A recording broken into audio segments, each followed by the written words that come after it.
bersyukur, bersama bersyukur, bersama-sama bersyukur.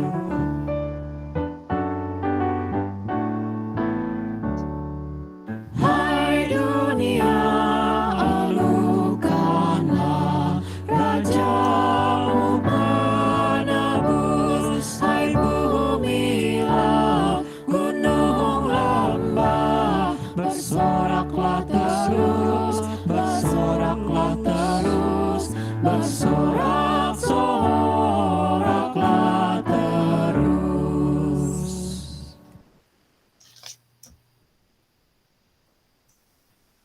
Oke, selamat pagi Romo, selamat malam untuk teman-teman yang ada di Amerika dan di Bay Area.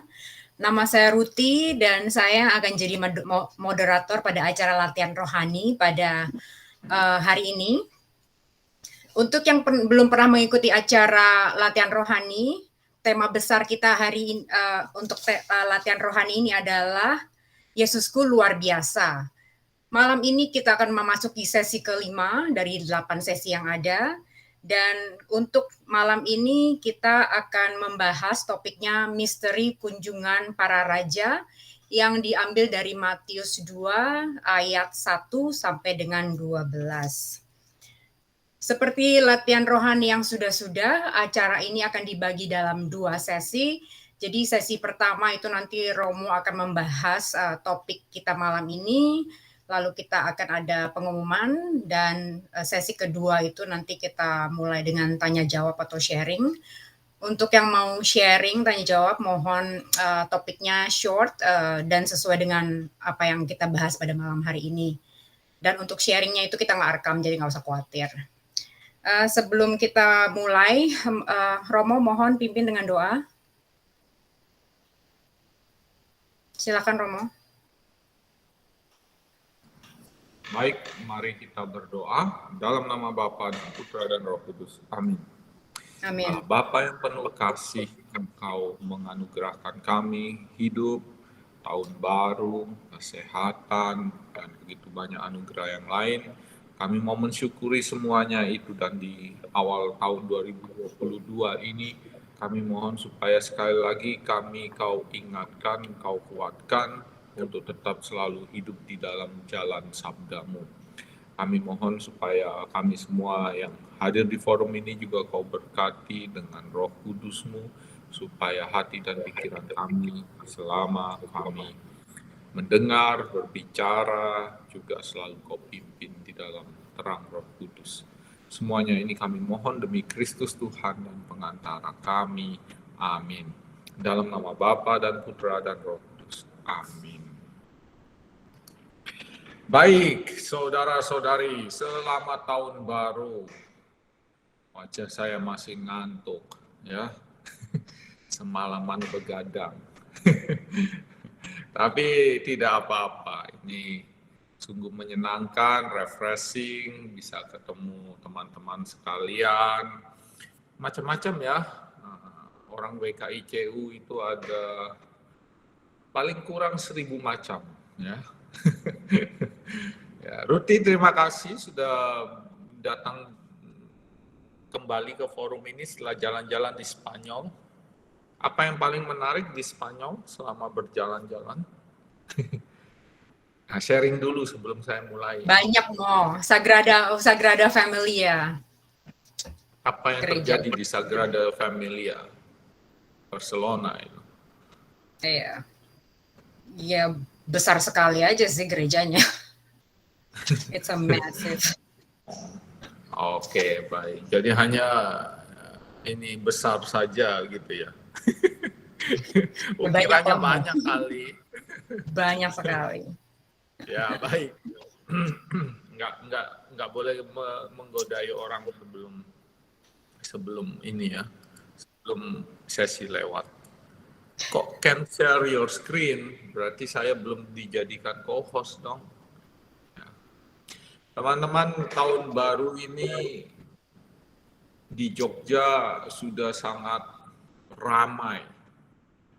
Dan 31 Desember saya selesai misa, terus makan-makan dengan komunitas kecil.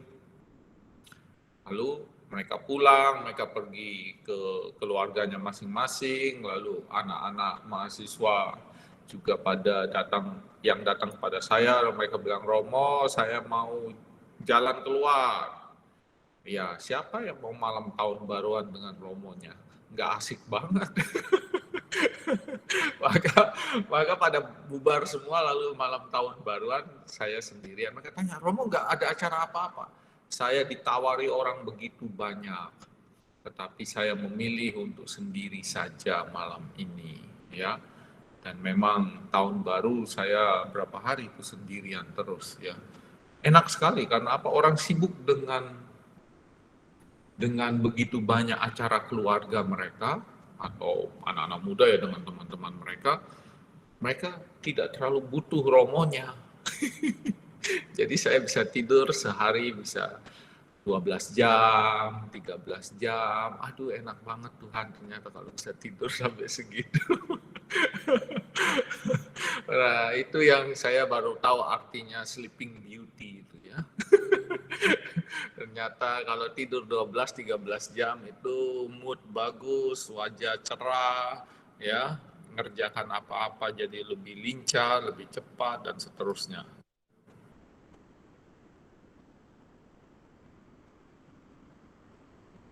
Kenapa di black screen ya?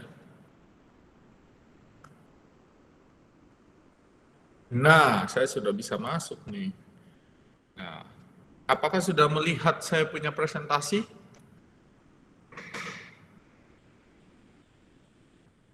Halo, halo. Sudah, Mo. Sudah. Sudah ya? Sudah. Baik, semoga acara tahun baru teman-teman sekalian tentunya juga istimewa ya. Ada yang keluar kota, ada yang keluar negeri, ada yang di dalam kota saja. Toh apapun itu Amerika sudah merayakan Natal hampir seperti normal. Yogyakarta juga demikian, lalu kita berharap tahun 2022 segala sesuatu yang membaik, tetapi kita tahu bahwa Omikron belum pergi dan malah makin banyak yang kena, terutama di Amerika. Jadi tahun ini seperti kunjungan sang raja masih misteri juga bagi kita, ya. Ya, bacain dulu Ruti, ini ayatnya Matius 2, 1 sampai 12.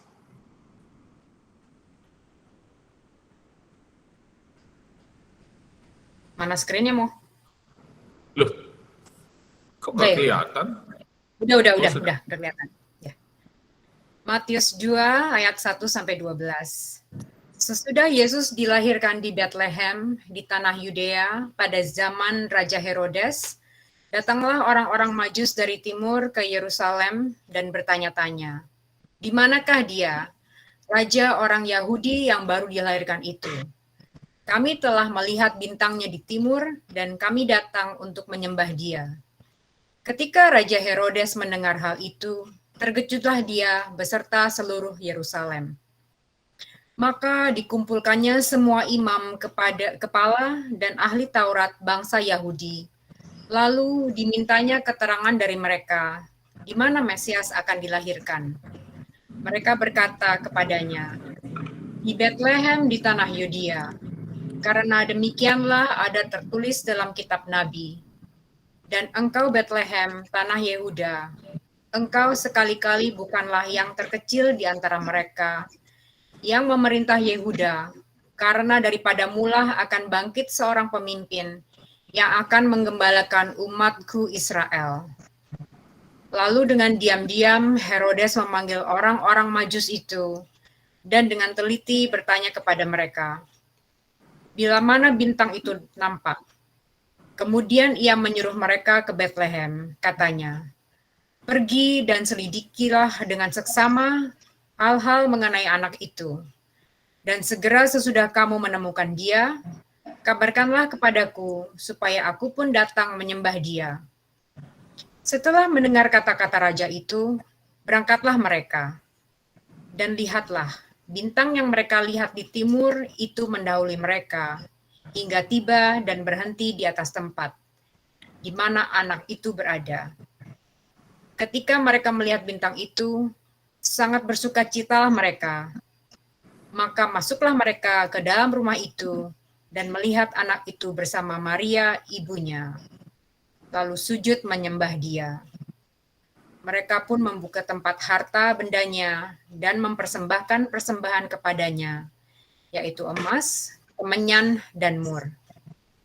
Dan karena diperingatkan dalam mimpi, supaya jangan kembali kepada Herodes, maka pulanglah mereka ke negerinya melalui jalan lain. Demikianlah sabda Tuhan. Syukur kepada Allah. Teman-teman, lihatlah kalau orang Majus itu datang dari jauh. Dan mereka sebenarnya oleh Matius, penulis Injil ini, dianggap memenuhi apa yang dikatakan oleh Mikah. Mikah itu bahasa Indonesianya juga Mikah. 5:1-2a. Tetapi engkau, hai Bethlehem Efrata, hai yang terkecil di antara kaum-kaum Yehuda, daripadamu akan bangkit bagiku seorang yang akan memerintah Israel, yang permulaannya sudah sejak purbakala, sejak dahulu kala. Sebab itu ia akan membiarkan mereka sampai waktu perempuan yang melahirkan telah melahirkan. Jadi Nabi Mika itu meramalkan tentang kedatangan Mesias, dan dia di dalam tulisannya dia mengatakan bahwa Bethlehem itu tempat di mana akan bangkit Mesias itu. Dan permulaannya sudah sejak purbakala, sejak dahulu kala, itu sama seperti apa yang dikatakan oleh Yohanes 1. Pada mulanya adalah firman, dan firman itu adalah Allah, ya, dan seterusnya ya. Darinya tidak ada segala sesuatu yang tidak dijadikan. Itu asik ya. Karena Matius sendiri mau menunjukkan bahwa teks ini adalah teks yang mau menjadi pemenuhan dari ramalannya Nabi Mika.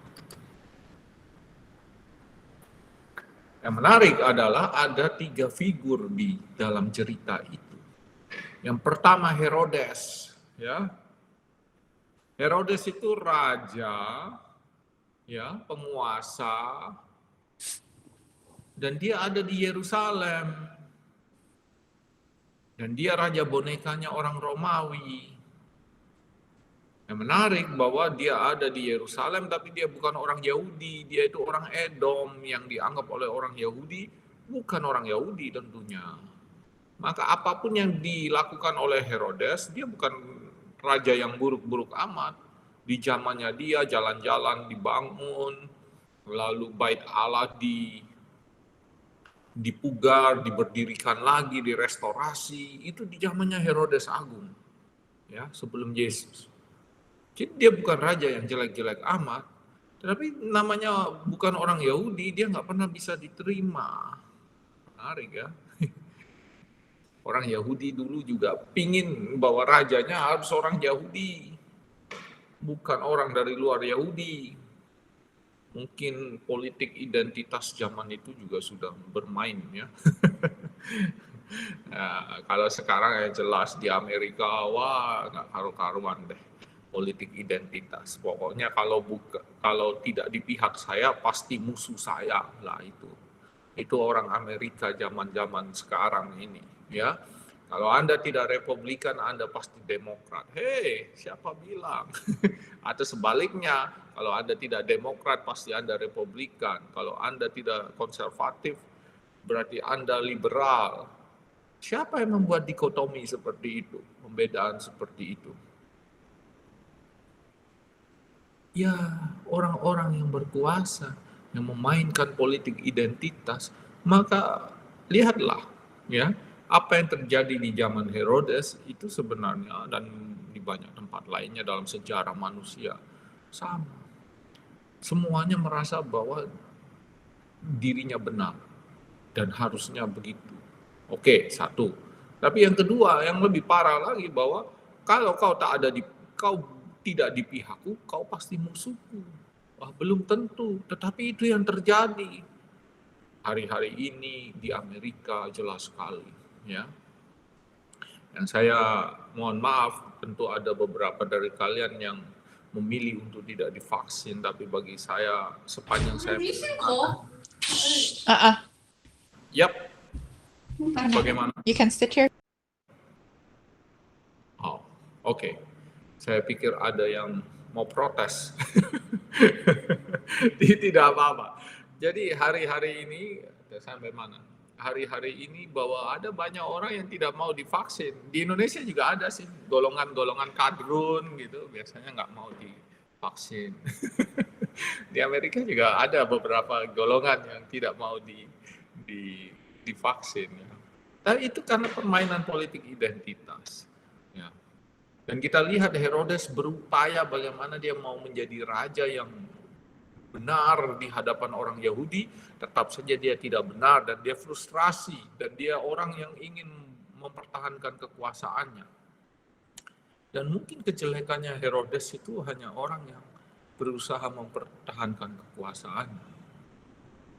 Ya, dia membangun begitu banyak hal baik di masa kepemimpinannya. Ya. Kita lanjutkan. Lihat kalau Anda berkontemplasi di dalam latihan rohani, Anda perlu mengenal figur-figur yang bermain di situ, ya. Hari ini saya menyebutnya 3, tentu bisa lebih banyak lagi, tetapi 3 ini pemeran utamanya, ya. Dan ahli Taurat itu orang-orang yang pandai, yang jadi penasihat Herodes, yang tahu kitab suci Yahudi dengan baik dan seterusnya dan seterusnya. Tetapi kepandaian itu tidak serta-merta membuat Anda tahu Tuhan.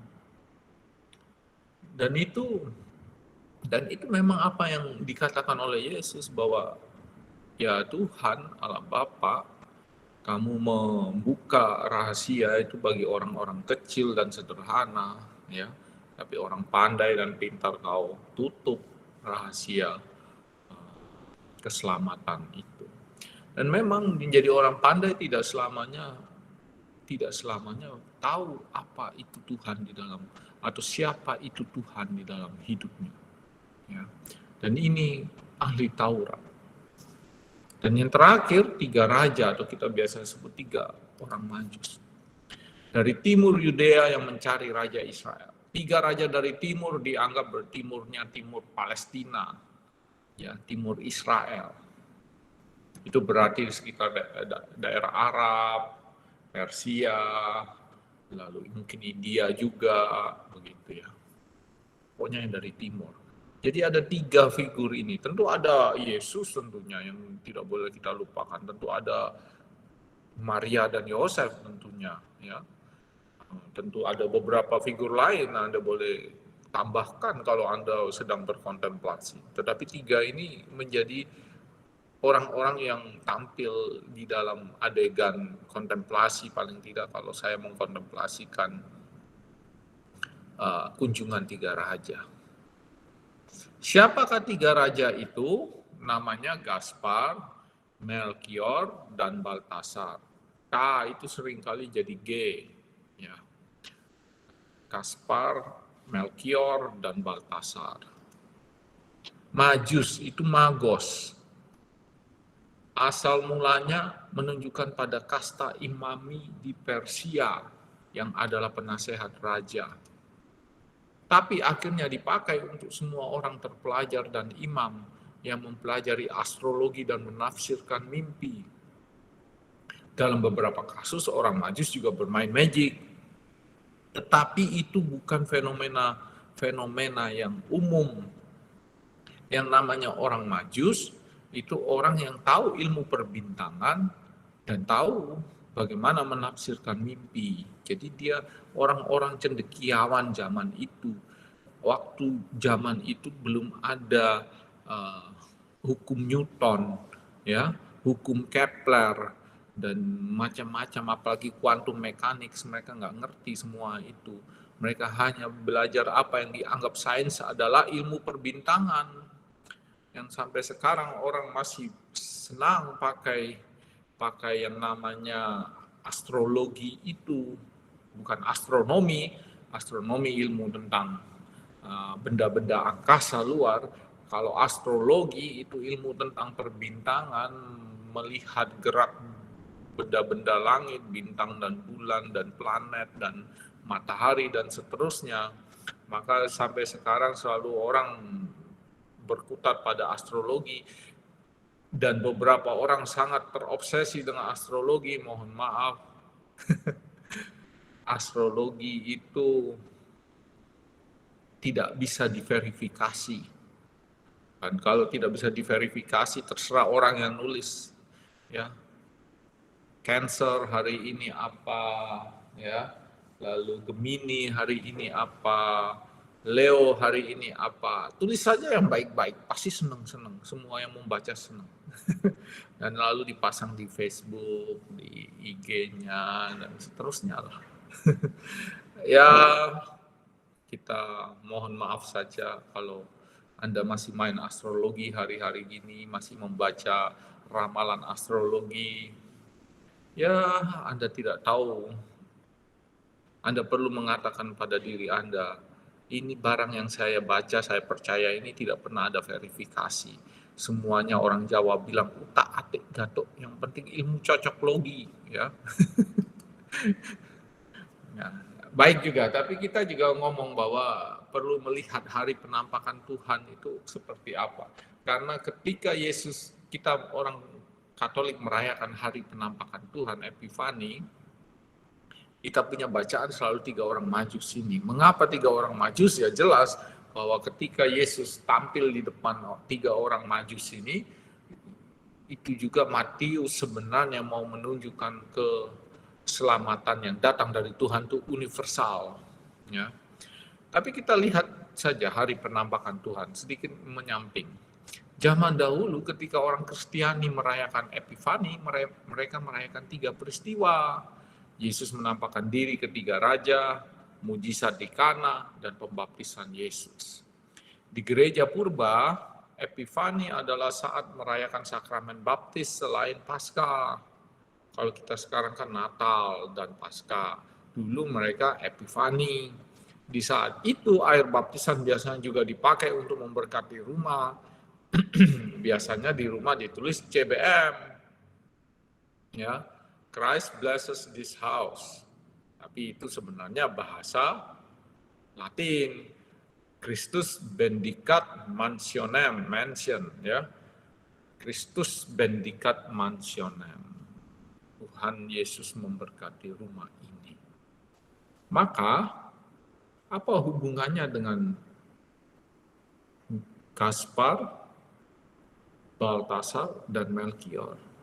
Nah, tidak ada yang tahu orang magis itu 3 atau 10 atau 12. Tapi mereka biasanya pakai 3 karena ada 3 macam persembahan. Nanti kita lihat lagi. Ada 3 macam persembahan dan itu membuat kalau ada 3 macam persembahan, maka ada 3 orang. Ya belum tentu 3 persembahan bisa datang dari 1 orang, bisa 2 orang, bisa 3 orang, bisa patungan, ya doh 10 orang patungan dapat 3 macam persembahan. Nggak bisa begitu ya. Tapi CBM itu diingat lalu dengan mudah, supaya dengan mudah lalu orang mengaitkannya karena itu hari penampakan Tuhan. Ingat 3 raja, 3 orang majus itu, Gaspar, Baltasar, dan Melkior. Seperti itu ceritanya dari tradisi kita. Oke, kembali. 3 macam persembahan. Ya. Apa arti 3 macam persembahan? 1, emas untuk para raja. Biasa zaman dahulu. Jadi tidak ada yang istimewa. Untuk Yesus juga emas itu untuk para raja. Jadi Yesus dilambangkan sebagai seorang raja. Kemenyan untuk Tuhan. Ya, jadi orang-orang biasa memakai untuk peribadatan itu ya kemenyan untuk Tuhan. Ya, jadi Yesus sendiri dilihat sebagai sosok yang ilahi. Dan yang terakhir mur, ya, minyak wangi untuk pemakaman. Nanti kalau di zaman orang Yahudi itu kalau orang meninggal selalu dilumuri dengan minyak wangi, dan minyaknya itu minyak mur, begitu ya. Nah, menarik. Jadi ada emas, simbol raja, kemenyan, simbol Tuhan, dan mur, minyak wangi untuk pemakaman. Mungkin nasibnya Yesus sejak awal sudah diprediksi dia butuh mur pada akhirnya. Oke, baik. Tapi lihatlah, yang namanya Matius itu dia menulis kitab suci itu untuk orang-orang Yahudi di diaspora. Seperti kalau Romo Effendi hari ini tidak menulis tetapi berkata-kata kepada orang-orang WKICU. Tentu ada orang-orang non WKICU di sini ya, atau mantan WKICU. Tapi bahwa saya hanya membuat analogi ya, bahwa Matius itu sungguh tahu kitab suci Yahudi, maka dia menggunakan kitab suci Yahudi untuk apa? Untuk menegaskan, mendukung cerita-cerita yang dia tulis tentang Yesus. Maka kalau membaca apa yang ditulis di Matius 2:1-12 itu, kita tahu ada latar belakangnya, yaitu Yesaya 61-6. Bangkitlah, menjadi teranglah, sebab terangmu datang dan kemuliaan Tuhan terbit atasmu. Sebab sesungguhnya kegelapan menutupi bumi dan kekelaman menutupi bangsa-bangsa. Tetapi terang Tuhan terbit atasmu dan kemuliaannya menjadi nyata atasmu. Bangsa-bangsa berduyun-duyun datang kepada terangmu, dan raja-raja kepada cahaya yang terbit bagimu. Angkatlah mukamu dan lihatlah ke sekeliling. Mereka semua datang berhimpun kepadamu. Anak-anakmu laki-laki datang dari jauh, anak-anakmu perempuan digendong. Pada waktu itu engkau akan heran melihat dan berseri-seri. Engkau akan tercengang dan akan berbesar hati, sebab kelimpahan dari seberang laut akan beralih kepadamu dan kekayaan bangsa-bangsa akan datang kepadamu. Sejumlah besar unta akan menutupi daerahmu, unta-unta muda dari Midian dan Eva. Mereka semua akan datang dari Sheba dan akan membawa emas dan kemenyan, serta memberitakan perbuatan masyhur Tuhan. Raja-raja, emas kemenyan, ya, dan juga unta-unta nanti dilihat ya. Kiranya raja-raja dari Tarsis, juga Mazmur 72, ya. Kiranya raja-raja dari Tarsis dan pulau-pulau membawa persembahan-persembahan. Kiranya raja-raja dari Sheba dan Seba menyampaikan upeti. Kiranya semua raja sujud menyembah kepadanya dan segala bangsa menjadi hambanya. Hiduplah ia. Kiranya dipersembahkan kepadanya emas Sheba. Kiranya ia didoakan senantiasa dan diberkati sepanjang hari. Dan itu menarik karena Matius tahu dua bagian dari kitab suci ini. Yesaya 60 dan Mazmur 72. 3 hal dari para majus. Yang terakhir malah muncul duluan, belum sempat saya animasi. 1, hati dan semangat ingin menjumpai. Lihat, apa yang membedakan para majus dengan Herodes? Ya. Dari para majus mereka ingin melihat Tuhan. Dari Herodes, bukan dia ingin melihat Tuhan. Dia dipenuhi oleh kekhawatiran di dalam hidupnya. Termasuk kekhawatiran akan kekuasaannya. Sehingga ketika dia mendengar kabar dari para majus, bukan kegembiraan yang hadir di dalam hatinya.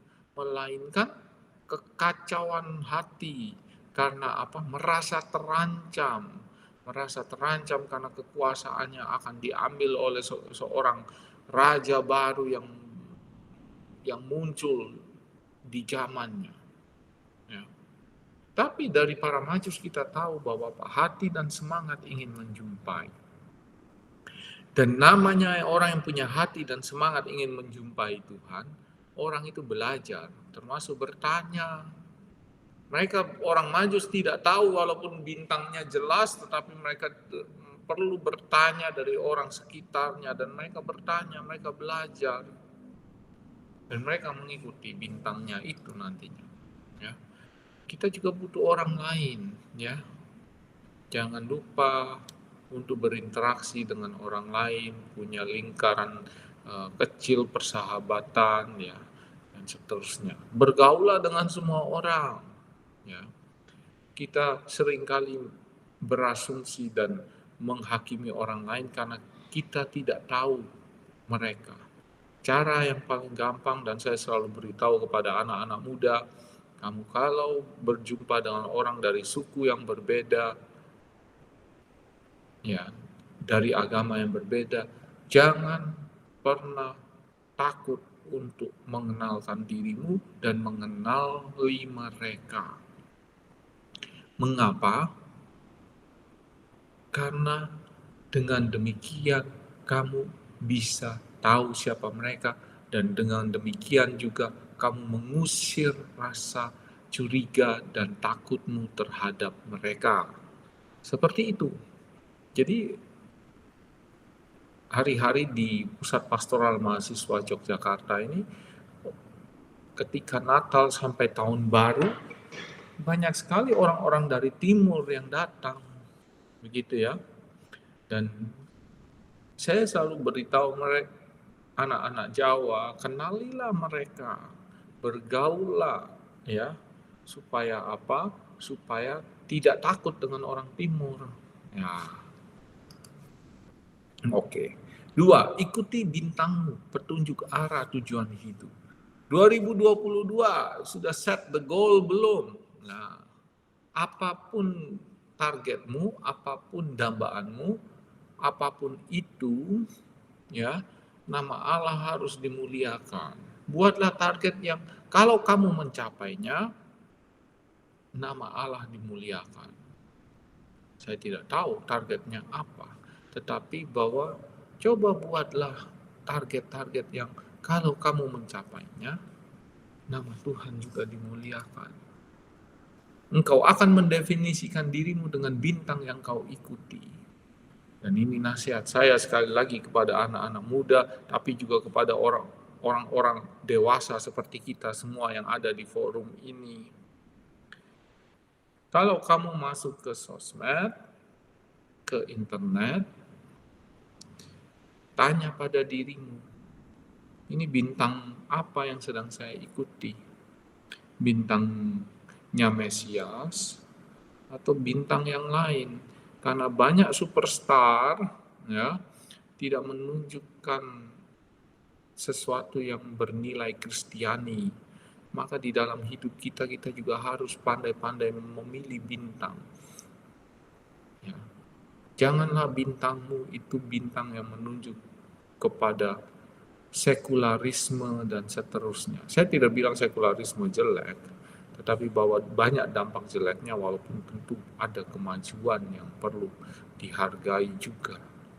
Tetapi engkau perlu melihat di dalam hidup banyak orang di sekitar saya, ternyata mereka pun juga punya bintang-bintang sendiri. Oh, anak-anak muda tentu punya bintang-bintang sendiri. Ya, saya itu baru makin mengerti setelah apa? Makin sering main IG. Saya dalam waktu 2 bulan terakhir nih bongkar otak-atik IG kiri kanan untuk apa? Untuk merasakan, dapat feel-nya itu loh, dapat feel-nya kalau anak muda itu main IG itu kayak apa ya, gitu ya. Dan saya sudah pelan-pelan mulai sadar, oh iya ya, ternyata mereka itu selama ini bagi saya remeh-temeh tidak jelas, bagi mereka sesuatu yang berarti, ya. Apa itu ya? Macam-macam, hanya iklan 15 detik gitu ya. Oh, ternyata semua informasi semuanya, lamaran pekerjaan pun di IG loh. Dapatnya, oh, ada lowongan di IG. Oh, saya bilang, Tuhan Yesus luar biasa ya. Orang butuh apa? Cari lowongan kerja. Dia hanya butuh apa? Butuh IG. Dia hanya cari di IG, dia dapat, dia lamar dari IG. Luar biasa, saya bilang. Wah,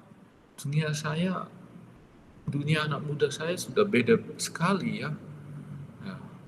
Dan itu menarik ya, karena apa? Saya selalu beritahu mereka, anak muda hati-hatilah dengan algoritma. Algoritma itu tidak punya perasaan. Dia didesain oleh manusia yang punya perasaan, tetapi manusia itu jelas tidak kenal dan dia punya intensi satu, membuat laris. Hati-hatilah dengan IG-mu, TikTok-mu, Facebook mungkin sudah mulai ditinggalkan ya. Dan saya selalu bilang bahwa hati-hatinya mengapa? Karena algoritma tidak tahu dambaanmu, tidak tahu target-target hidupmu, tidak tahu perjuanganmu. Dan algoritma hanya bilang ini adalah konsumen, customer yang perlu dijejali dengan informasi yang dia inginkan. Kalau hari ini saya klik iPhone, besok saya punya IG penuh dengan gambar iPhone. Ya, sayangnya untung Tuhan saya tidak punya duit untuk beli iPhone 13. Jadi hanya memandangi IG saya sambil penuh dengan iPhone ya.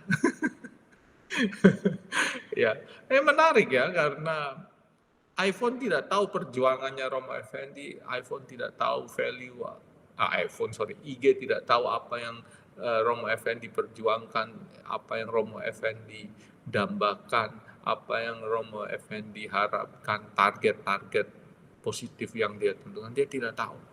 Dia hanya tahu apa, kamu klik iPhone 13, berarti kamu tertarik dengan ini, dan ini adalah kesempatan untuk apa? Selling, menjual, dan besoknya keluar semua. Bayangkan kalau saya main IG dan pada akhirnya hanya ngeklikin gambar-gambar, lihat spesifikasinya iPhone 13, bedanya dengan iPhone 12 apa, prediksi kedepannya iPhone 14 seperti apa.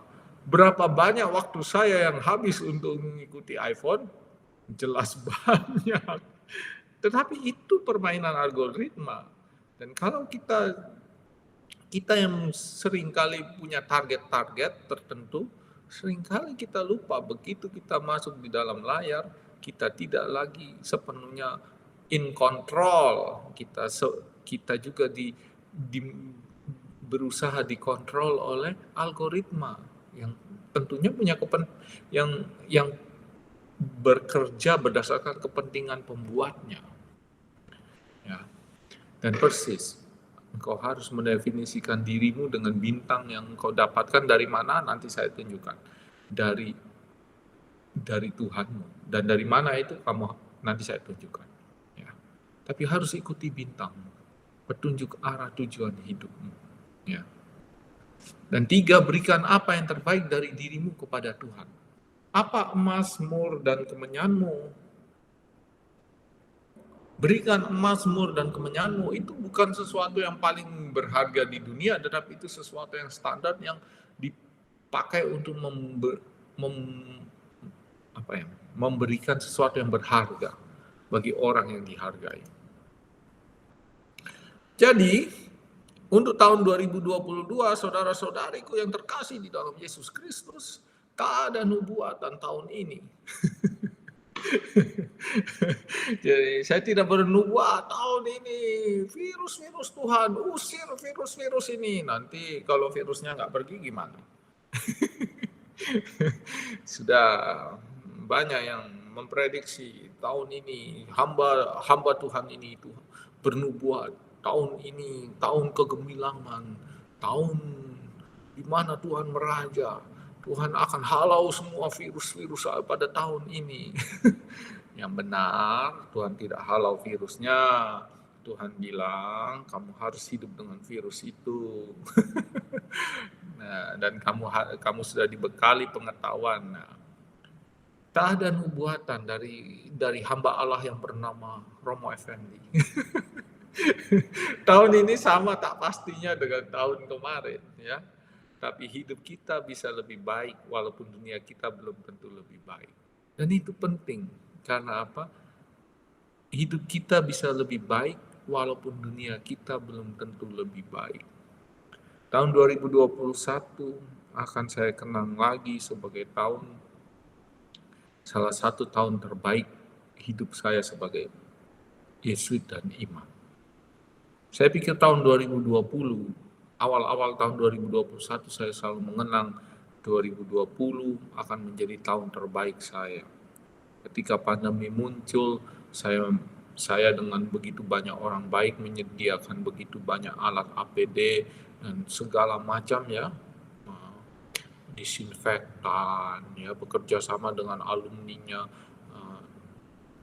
sekolah SMA John de Brito JB Yogyakarta, dan membantu orang kiri kanan, terus orang-orang WKICU dan orang-orang LE Patungan, bantu memberi makan anak-anak mahasiswa yang terdampak pandemi, pelihara lele ya. Pelihara lele kayak. Jadi saya pikir tahun 2020 saya pikir bahwa itu tahun terbaik saya. Pada awal 2021 saya bilang itu kepada diri saya, Tuhan, pandemi ini malah menunjukkan betapa bahwa Engkau itu besar di dalam hidup saya. Saya membuat banyak keajaiban tahun 2020. Saya bilang begitu kepada Tuhan. Tahun lalu, ya, awal-awal tahun 2021, saya melakukan begitu banyak hal. Ya, dan saya merasa sungguh-sungguh bahwa Tuhan menyertai saya. Ya. Saya cerita itu terus. Tahun 2021 punya harapan lebih baik. Ternyata datanglah gelombang kedua. Kacau balau, tidak jelas ya. Nah, itu buka shelter ya. Terus mengerjakan pekerjaan saya tahun lalu apa ya? Satu hal lagi ya. London Virtual Marathon. Nah, itu orang-orang selalu Romo Effendi cari dana buat para frater Yesuit. Iya, saya cari dana. Romo kok nggak kelihatan di flyer? Saya bilang, mana ada event organizer-nya itu ada di flyer. Fotonya ya nggak ada. Ya, yang bintangnya dipasang di flyer, event organizer-nya nggak usah. Romo Effendi kalau lari baru saya mau nyumbang, nggak usah lah, kau nggak usah sumbang. Nyuruh saya lari, kalau gua jantungan gimana, ya maraton lagi. Lari 10 kilo, 12 kilo saya masih sanggup. Nah, kalau kelasnya belum sekelas Ruti lah ya. Ruti sudah bisa sampai maraton? Saya udah mungkin 20 kali, saya udah 3 kali yang 50 kilo saya udah lari, ultramaraton. 50 kilos. 30 mile. Saya udah 3 kali, Waduh. Wah. Tuh, kalau habis lari maraton mau makan apa aja boleh ya. Saya nggak bisa Ruti, saya masih 10 kilo saja sudah cukup bagi saya ya. Berbahagialah orang yang masih bisa lari 50 km. Wah, luar biasa. Ini punya banyak waktu juga ya berarti. Oke, baik, cukup nggodain Ruti ya. Tetapi lihatlah, orang-orang menyumbang banyak. Nanti kami lebih tepatnya. Kami dapat banyak, dan saya bilang, wah Tuhan, dengan cara-cara yang baru kita bisa berdonasi dan juga bisa mendapatkan donasi dengan cara yang luar biasa. Ada 2 hal yang membuat saya sungguh-sungguh mensyukuri tahun lalu. Ada begitu banyak, itu dua event, 2 kegiatan, shelter dan London Virtual Marathon itu, di mana berusaha mengumpulkan donasi. Yang menarik, ada yang celetukan gini, Romo, kami bersama kongregasi A sebut saja, harus bikin gala dinner, apa segala macam, repotnya kiri kanan ya, dapat totalnya 3M tapi belum potong kiri kanan. Romo hanya London Virtual Marathon aja nggak modal apa-apa. Enak aja nggak modal apa-apa. Ya, nggak modal apa-apa kok dapat segitu. Wah, saya bilang, saya juga nggak tahu. Saya bilang, kan itu baru pertama kali saya bilang konsepnya dibuat, saya bilang gitu. Menarik ya, karena apa? Saya nggak ngelihat duitnya, saya hanya ngelihat angkanya, yang ngelihat duitnya ekonom provinsi. Tapi ya menarik karena ada banyak hal yang patut disyukuri. Jadi saya bilang tahun 2020 Tuhan, saya bilang saya punya tahun terbaik. Setelah lewat 2021 di tengah kekacauan begitu banyak, ya, toh saya juga bisa mengatakan sejauh ini 2021 juga yang terbaik di dalam hidup saya. Terus saya merefleksikan kembali, di dalam kekacauan dunia begini kok seorang Effendi bisa ngomong bahwa ini tahun terbaik dalam hidupku sebagai Yesuit dan imam. Mengapa seperti itu? Nah, itu yang mau saya tunjukkan. Ya, saya mau mengatakan yang tadi yang saya sebut 3 hal itu dulu. Hati dan semangat ingin menjumpai Tuhan. 2, ikuti bintangmu, petunjuk arah tujuan hidup. Dan 3, berikan apa yang terbaik dari dirimu kepada Tuhan. Duniamu belum tentu menjadi lebih baik, tetapi hidupmu, ini refleksi pribadi saya, hidupmu bisa lebih baik. Ya. Dan tahun ini sama tak pastinya dengan tahun kemarin. Saya tidak tahu, Amerika sedang sibuk dengan Omikron ya, kiri kanan ya. Di Indonesia paling tidak di Jogja sampai hari ini 0 terus, sudah berhari-hari 0 terus. Semoga tidak melonjak pasca Natal dan Tahun Baru. Ya. Tetapi Bapak, walaupun dunia kita itu belum tentu lebih baik, tapi hidup kita lebih baik dengan 3 hal yang saya sebutkan tadi.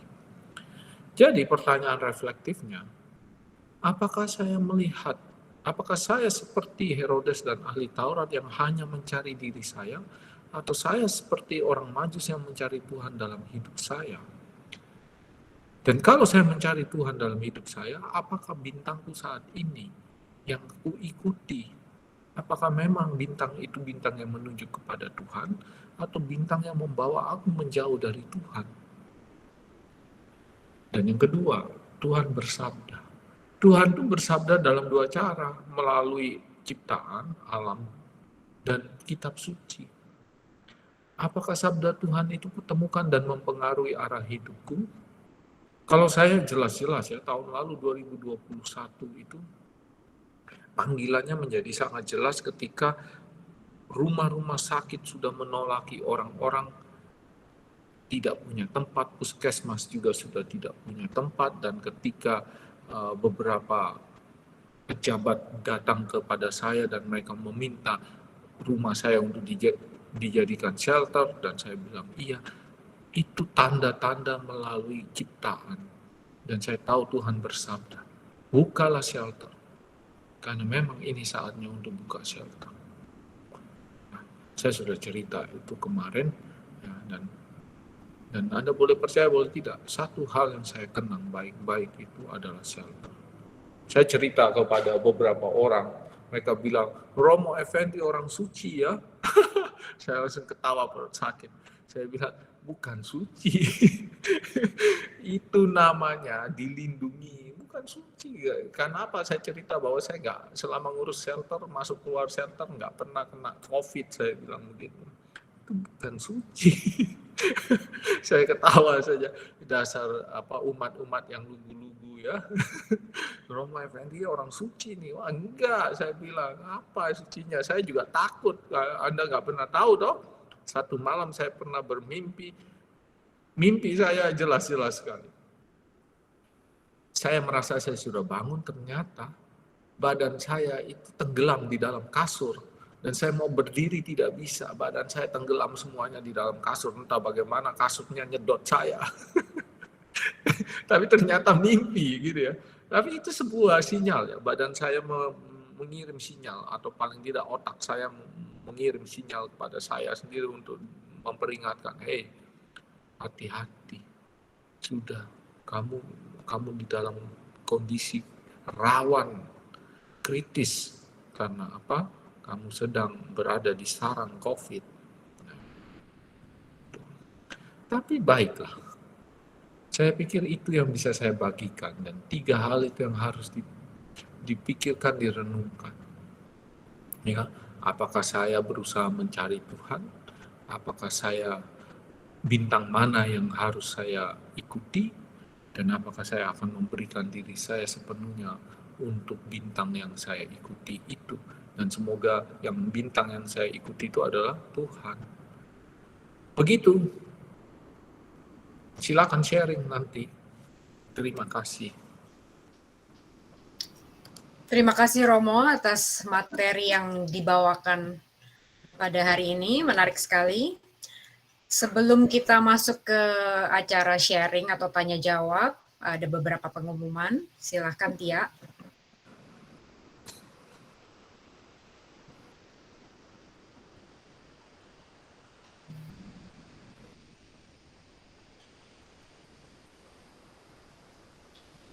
Bagi saudara-saudara yang ingin membantu kelangsungan acara kita, bisa memberikan sumbangan kasih melalui cek payable to WKEJU.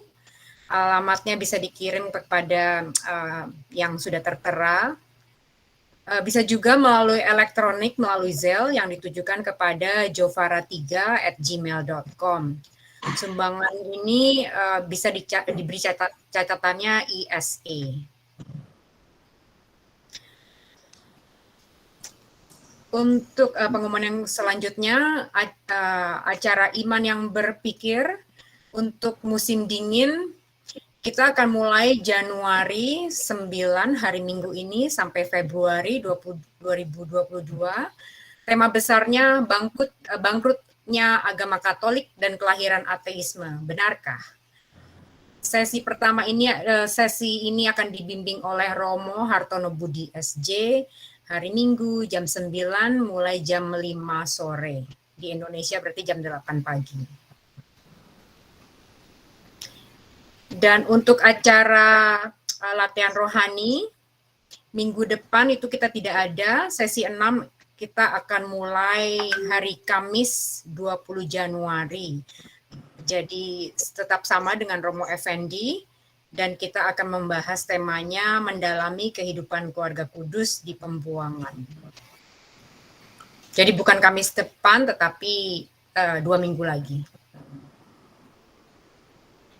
Sekarang kita lanjutkan dengan acara sharing. Yang mau bertanya bisa langsung unmute dan to the point dan sesuai dengan topik yang kita bahas malam ini. Silakan.